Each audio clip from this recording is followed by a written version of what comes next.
Warning, Star Trek From the Holodeck contains adult language and discussions. If you're easily offended, do not continue to listen. Lock and load! Fire! Holodeck 3 program is reinstated. Open sesame! Commander Klingon vessel. We are energizing transporter beam. Now. One, engage!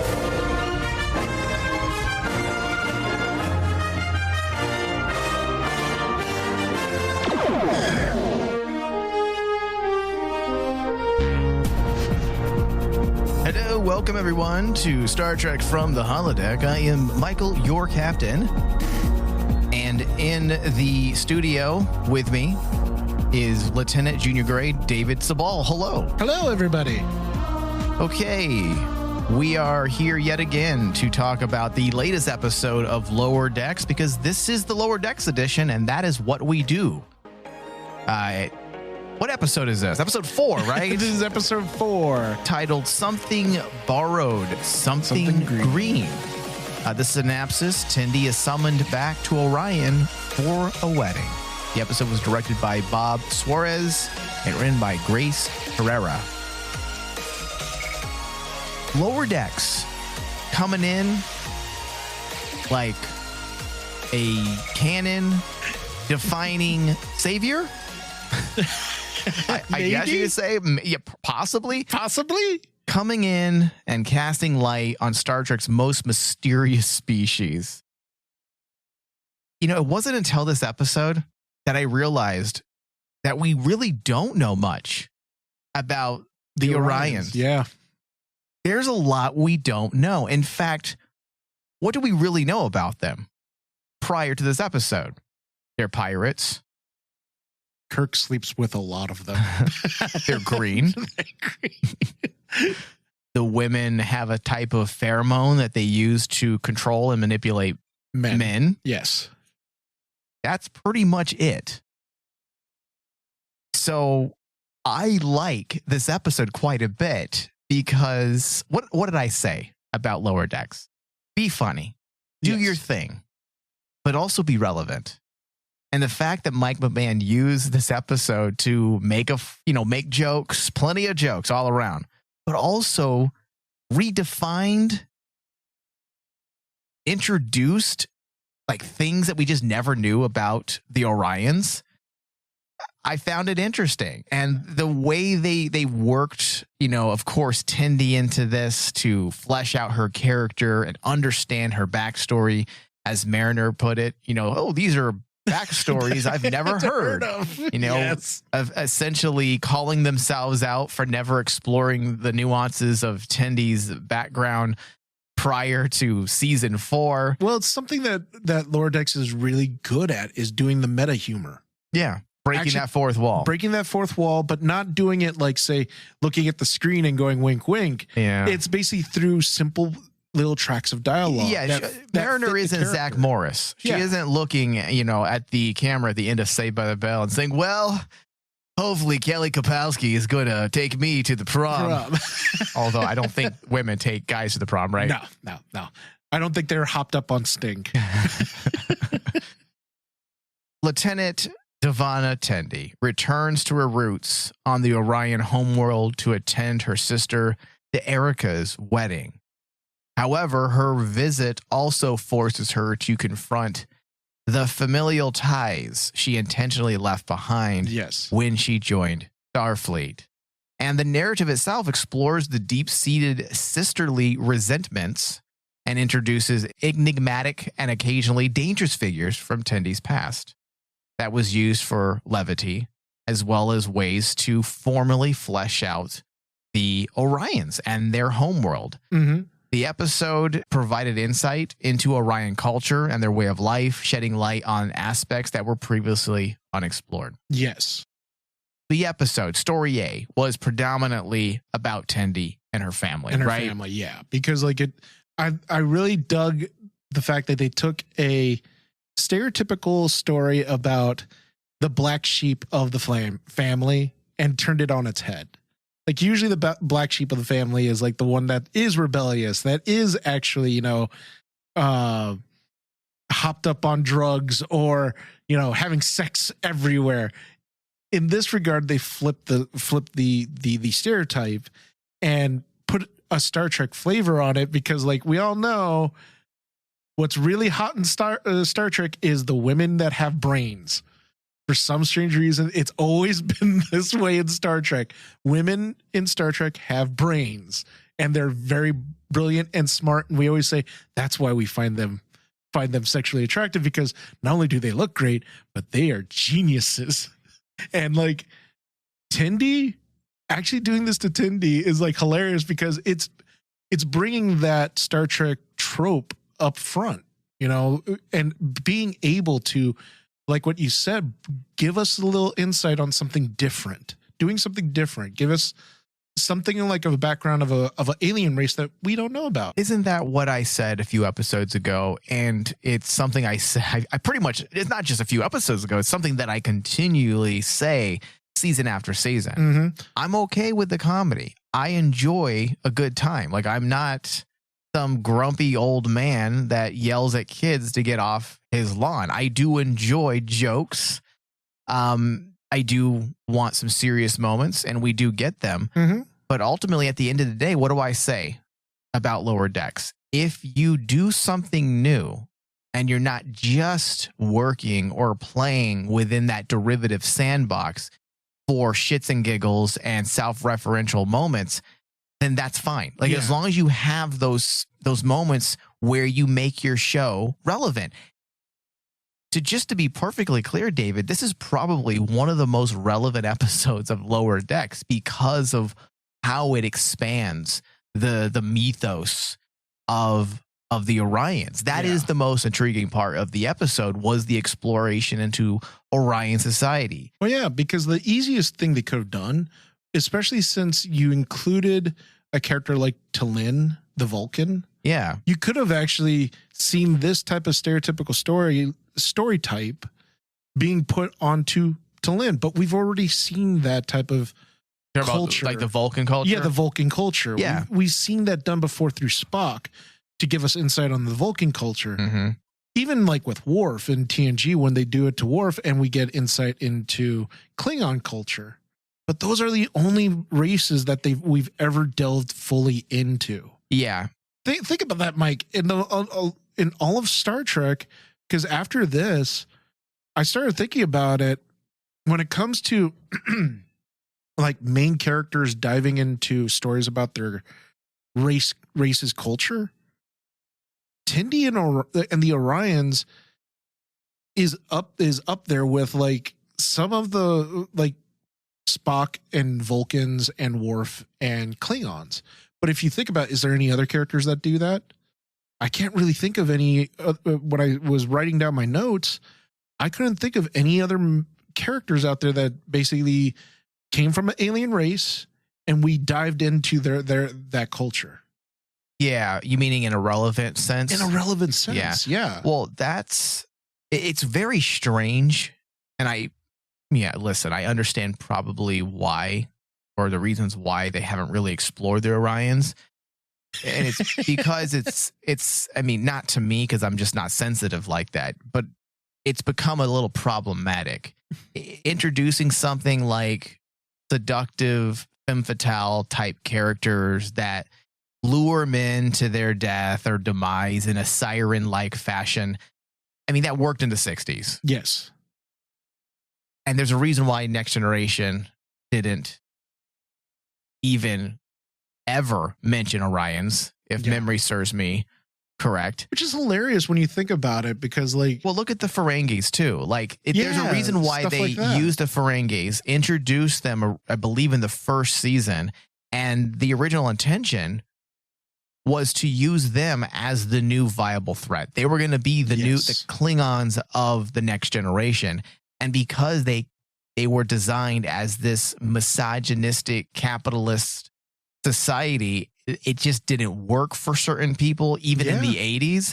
And because of that, they pulled back and they kind of changed the Ferengis moving forward. They no longer were going to be the go-to villain, but they also changed them. They didn't focus as much on the misogynistic aspects. Yeah, because the one joke that me and you keep bringing up about the Ferengi is like their first words were, "You give your women clothing." Yeah. And it's like, yeah, that doesn't work in today's world, so they had to soften the Ferengi. I don't think they needed to, but unfortunately, just because of the times, they have to. And that's another reason why they just haven't really touched on it in this new recent era, except in Discovery. And their culture has kind of changed over the course of 1,000 years.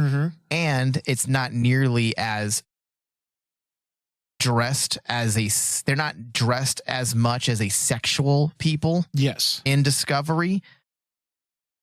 Whereas here, they blended various, I don't want to say iterations, but various ideas and allusions to the Orion people that have been, floated throughout the last 50 years or so, and they brought them all together. And that is something that I found surprisingly unique and interesting. You get this picture of a very bizarre and anachronistic type of society. Yes. A society seemingly governed under some form of matriarchal hegemony composed of wealthy crime syndicate families where slavery and piracy seem to be their primary source of commerce, which then could essentially be described as a criminal oligarchy or an illicit aristocracy where illegal activities, exploitation, and organized crime play central roles in its economic and social structure.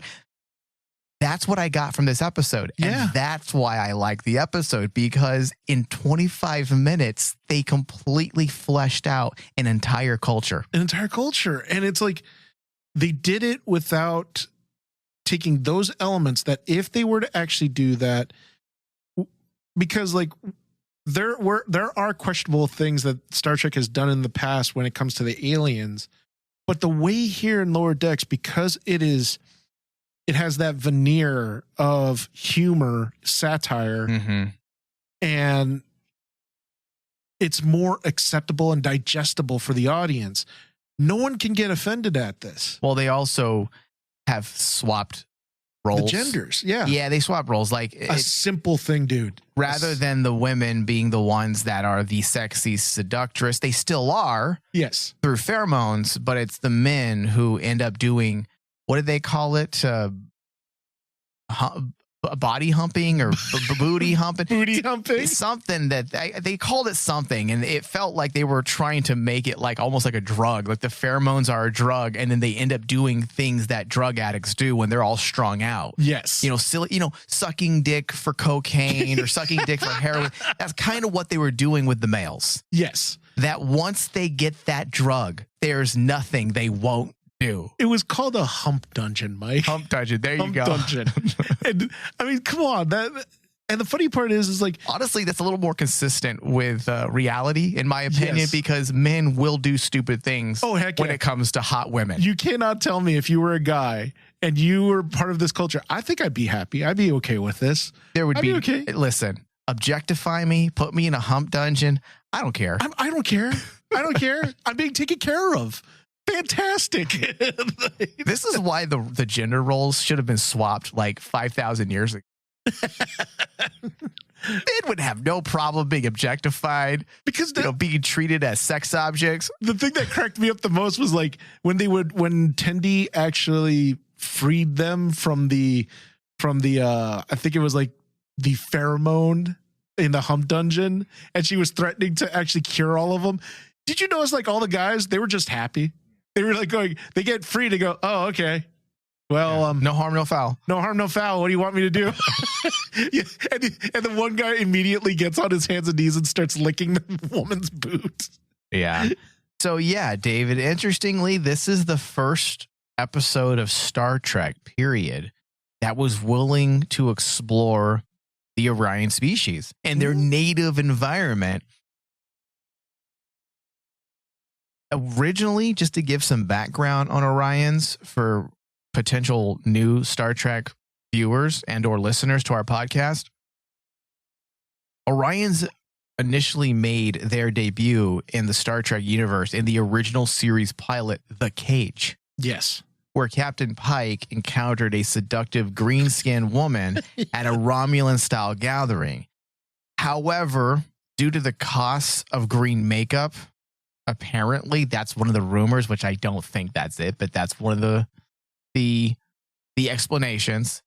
Subsequent appearances of Orion in the original series were limited. Yeah. In the episode Journey to Babel, which came out in 1967, and Orion attended a diplomatic summit disguised as an Andorian. But that's pretty much it when it comes to the original series. Then in the animated series, with the episode titled The Pirates of Orion, we were able to see how they gained this reputation as space plunderers.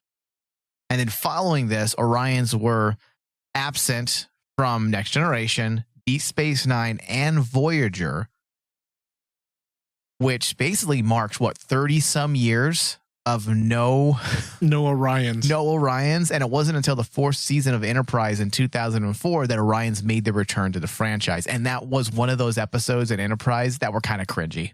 Oh, yeah. You know how I said that there are moments in Enterprise where you're like, ooh, that didn't age very well. Well, that episode is actually one of them, just because it was strange.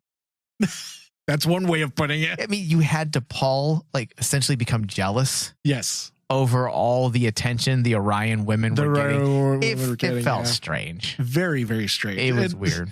It's one of those episodes where you can see that it's a very dated type of story. It doesn't work. Yeah. So the reasons that the Orions have been absent, David, I mean, we kind of got into this a few moments ago, but we changed the direction of our discussion. It has to be due to the problematic terms, right? Oh, no, absolutely. Because even by today's standards, I can't see them doing a live action version of the Orions maybe Picard. Oh, you know what? There was an Orion in the 2009 Kelvin Star Trek film. Yeah, because Pike was not Pike. It was Kirk. Chris Pine's Kirk was banging one out. Yeah, that's right. And that's awesome. That's the thing about the Orions. All of us know that the Orions are a very quote unquote sexual race. That in live action versions it would be too cringy, but it's also more than just the sex stuff. I think it's the fact that they're plunderers. They're pirates. Well, yes, but also the Ferengi are kind of like pirates too. At least they were introduced that way in Next Generation. But it's the fact that they were slaves, as well. That there were Orion slaves. Star Trek, implying that slavery is still a functioning institution in the future, actually makes Star Trek, according to some people, make Star Trek decidedly less than utopian.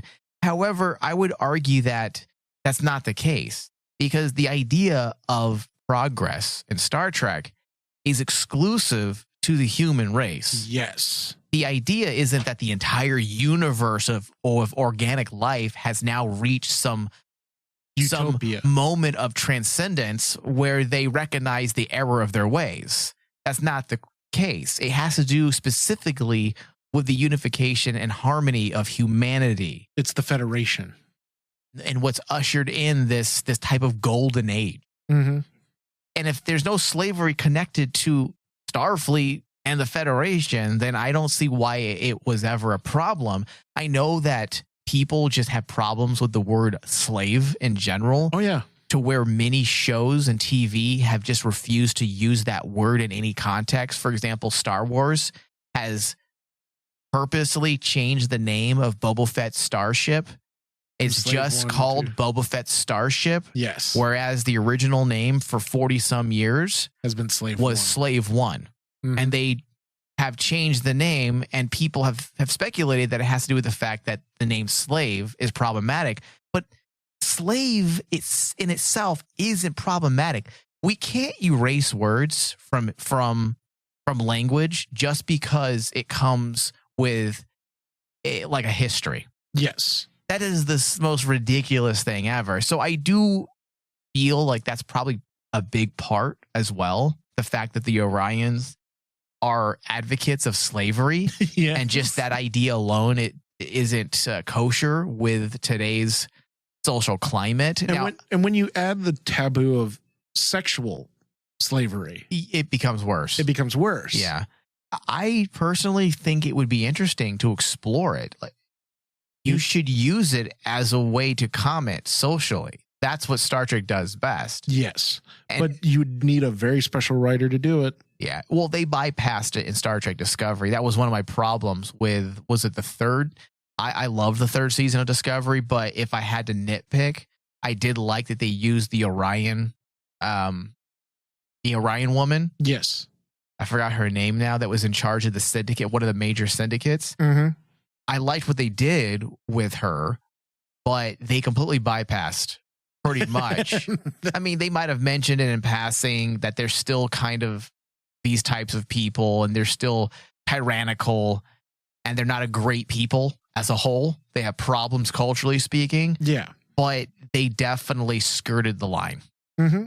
Whereas this episode, They just dive right into it. they just jumped right into it and actually commented on pretty much all of those so-called problematic aspects. Yes. And it was really done well because it was done through the character of Tindy, who is like this sweet, innocent character up to this point. And they've done a great job with her throughout the last couple seasons, kind of alluding to that there's more to Tindy than meets the eye. You know, she's able to do all these amazing things. Well, we finally, after like 3 seasons now, you finally get the answer of Tindy's background, which she was this trained to be this ultimate assassin, or Yeah. the prime queen, I think. I think they just called it the Prime. Yeah. And then that meant what? Like an assassin? Yes. She was going to be the greatest assassin out of all of them.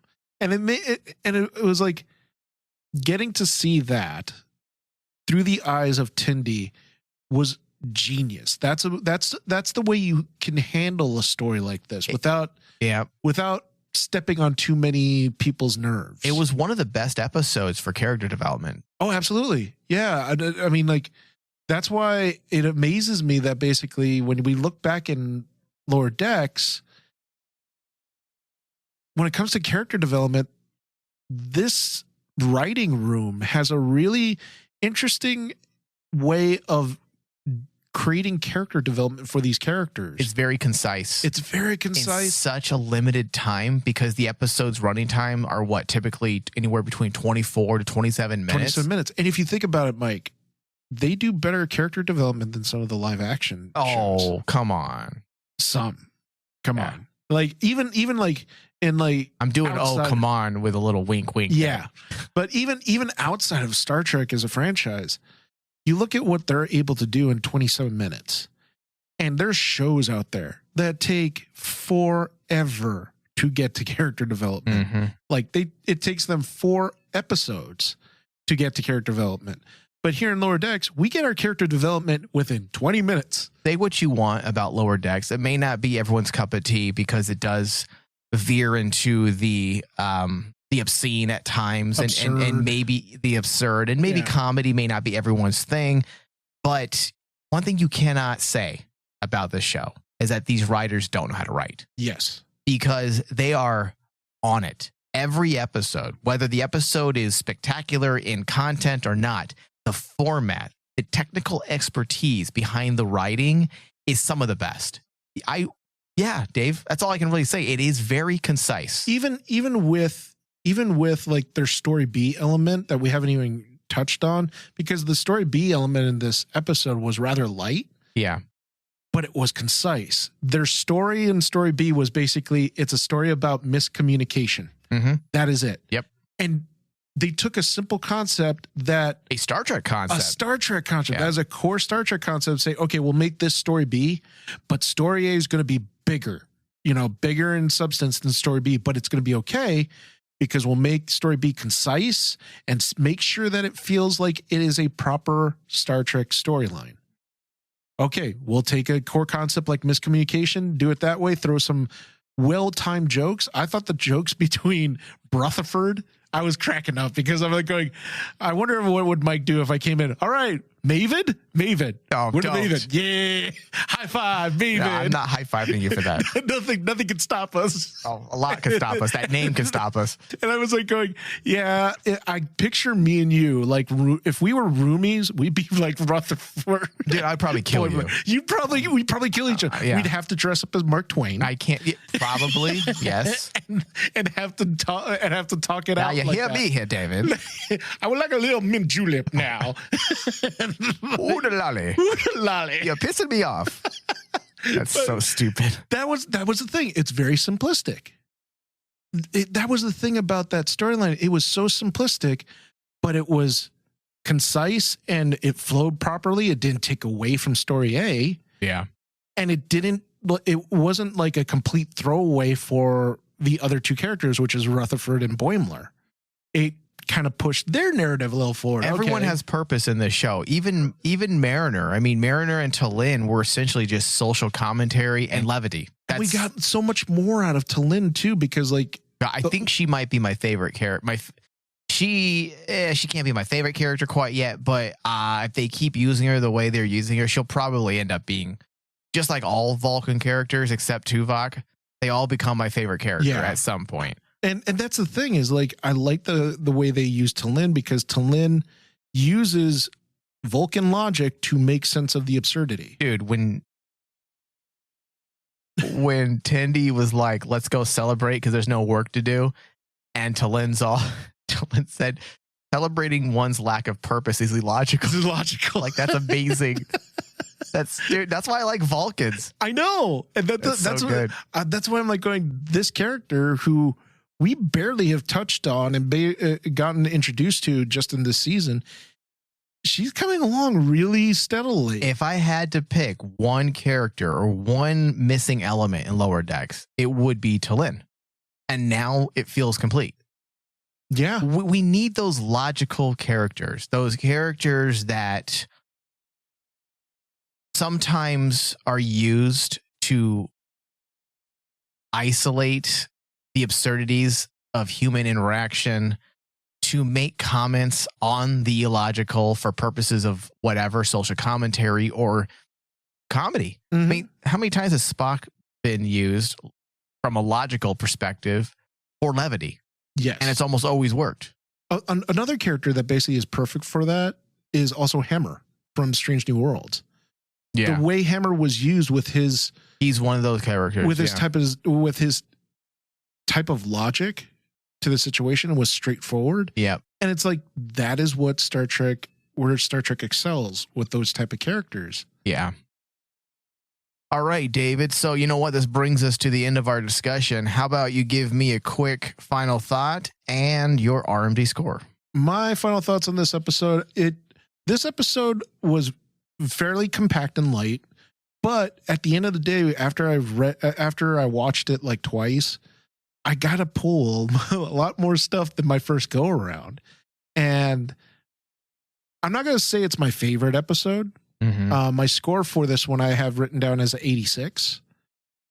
But overall, when I take a look at the mechanics of how this episode was put together, this is something that basically I'm like going, if I were to actually show people who want to learn about writing and how to actually give us write an episode of a TV show, this is an example I would make, because it's kind of like you have 27 minutes to actually give me a story that will push your narrative forward. Give me two story A, story B. Don't just give me one story and make it work within 27 minutes. Yeah. This is a really good, it's a good episode to actually take a look at. Yeah. I agree with everything you just said. This episode may not be my favorite episode in terms of content, but in the ways of, now, of course, the Orion stuff is great. Yeah. But overall, in terms of content, may not be my favorite, but from the writing mechanics, as you put it, it's pretty flawless. Yeah. In its design. So I'm giving this episode an 88%. All right. Thank you, David. All right, thank you. Live long and prosper. I couldn't help but notice your pain. My pain? It runs deep. Share it with me. End simulation.